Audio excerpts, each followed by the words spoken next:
What's up, Karma Nation? We're back with our weekly edition of the Battle of the Bales NFL betting podcast. Last week, unfortunately, Justin had Cleveland against the Seattle Seahawks.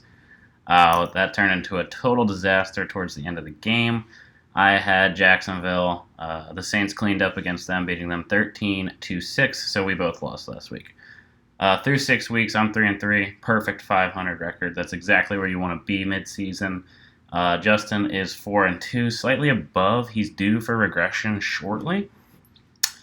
So the Thursday night game was a total disappointment. Denver is actually a terrible team, believe it or not, and that's even with Cortland Sutton playing at an all-star level.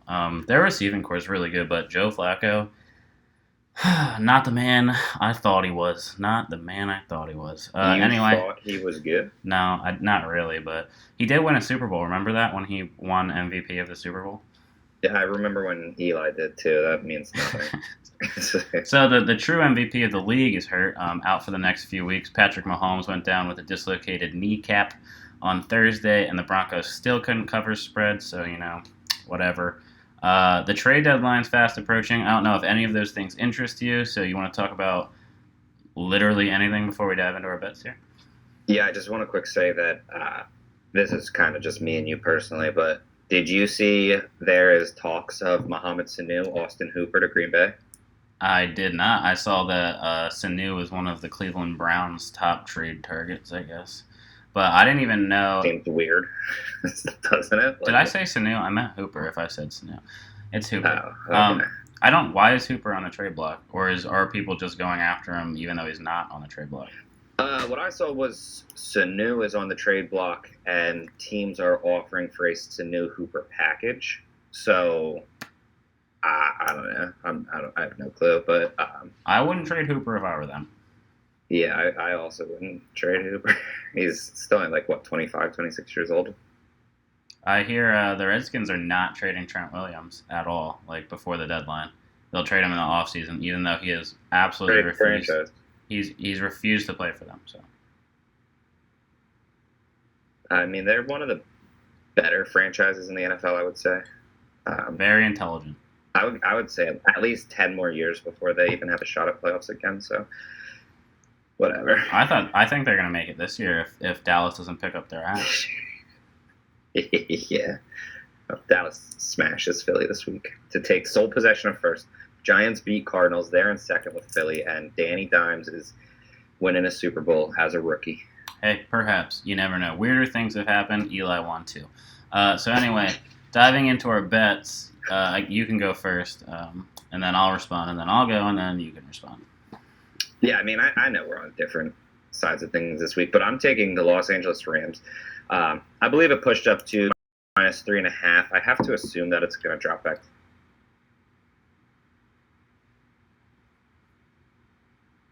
And if the case, I mean, this just truly feels like a get right.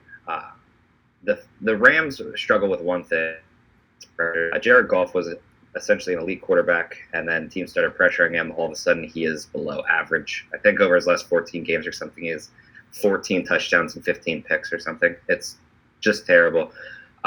Lucky for them, Atlanta literally gets no pressure whatsoever on the quarterback.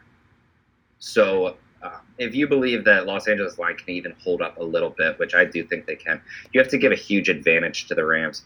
And then if you add in that Desmond Trufant is out, and realistically, he's the only decent cornerback. I mean, Isaiah Oliver gets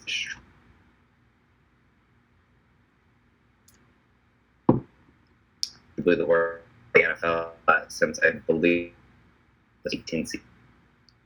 I think you're cutting out multiple times now, which it's weird. So we've picked up on a few things. Jared Goff is good, and you were talking about their corners, but I think most people missed what you said about the corners there. Desmond Trufant is out. Also, Goff was good before he started getting pressured, but Atlanta can get no pressure, so he should be back to being solid this week. Desmond Trufant's out. Isaiah Oliver, we know, is awful. DeMonte Kazi is one of the worst slot corners in the league. and Kendall Sheffield as a rookie is going to have to step in for Trufant, most likely guarding Robert Woods for most of this game. So I have a huge edge to the Los Angeles Rams offense. And then if you add in that they got Jalen Ramsey over the weekend, I know they traded Marcus Peters and they lost Aqib Talib, which is a pretty big loss for them. But adding Jalen Ramsey should shore up that defense a little bit. And I don't expect them to just go in and absolutely dominate Atlanta. I think Atlanta's offense is going to score. But I think this will come down to which offense is better. And Jared Goff, without pressure in his face, I will take 10 times out of 10 against a bad Atlanta team. Right, yeah, obviously I disagree. Understand the selection, but I've been saying all season long that the Rams just aren't that good. I know it's basically their offensive line. Their offensive line is absolutely terrible. They did nothing to shore that up. And even if Falcons do struggle to pressure the quarterback, LA's offense has not been firing on all cylinders. That's likely the result of their line being so bad. But I have a hard time thinking that they're just going to be able to block the Falcons and go back to the Rams of last year all within 1 week. So I'm probably going to go against the Rams this week. Actually, I believe I did. But that's You did, yeah. That's why we play the game, right? That's the saying that everyone uses when they don't know what's going to happen. So I'm taking the New York Jets, and this is entirely due to a disappointing Yankees game last night, and I think New York just they have to redeem themselves in some way. And what better way than to go out and beat the Patriots, the Boston team, the team that didn't make the playoffs. But seriously, anyway, that game against the Houston Astros was definitely better than anything you're going to watch today, I promise. I still don't understand why grown-ass adults are watching football, regular season football, over playoff baseball. It makes no sense. But back to the Jets. They looked significantly better last week with Sam Darnold back under the helm, and I think they'll probably keep that momentum going. The Patriots are the second best team in the league with regard to the pass rush. And the Jets are admittedly missing 2 starters on their offensive line, so that's going to be a problem. But Darnold is elusive, and if there's one thing the Patriots have struggled with this year, it's not much, but it's elusive quarterbacks. The most elusive quarterback the Patriots face has been Josh Allen, and the Bills gave him fits in that game. I think the Jets should be able to establish Le'Veon Bell as a threat in both the passing and the running game. And the Patriots are dealing with injuries of their own. Josh Gordon's officially out. Philip Dorsett, I believe, is doubtful. And Julian Edelman is questionable, though I heard that Edelman's probably going to play. He's still dealing with an injury. Their wide receiving core is totally banged up. I don't think they need those guys for Brady to be effective. Brady is just unbelievable with, 0 wide receivers for his entire career. I mean, obviously he had a couple guys, but for the most part, I think he's had a subpar receiving group for most of his career, and he figures out a way to do it. Their offense, their game plan's great, but I think 9, is it 9.5 or is it 9?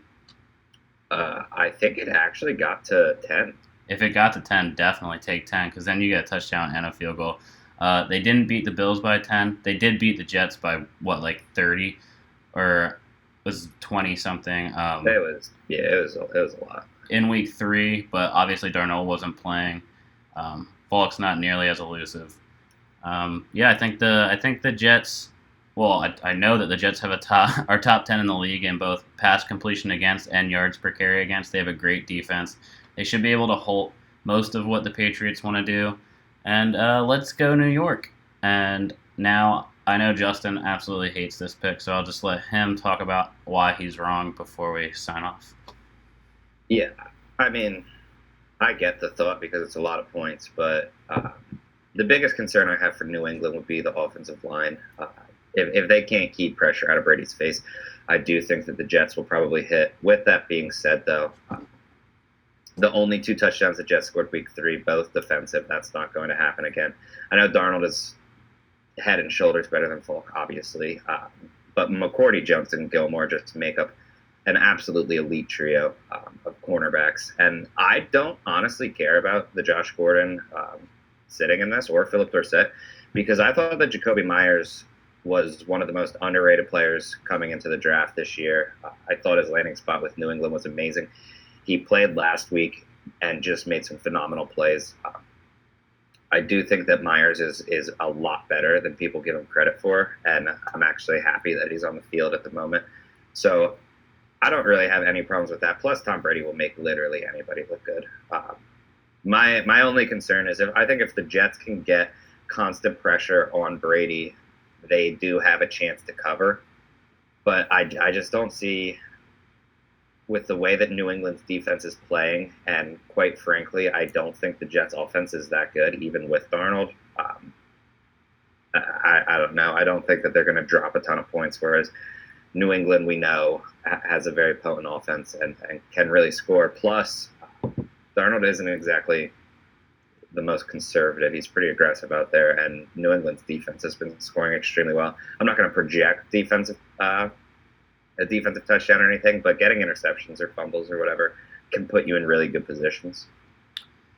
Yeah, so I guess we'll leave you with this. I don't know if it's actually true or not. I saw it on Twitter. It's a little bit of sports trivia knowledge for you.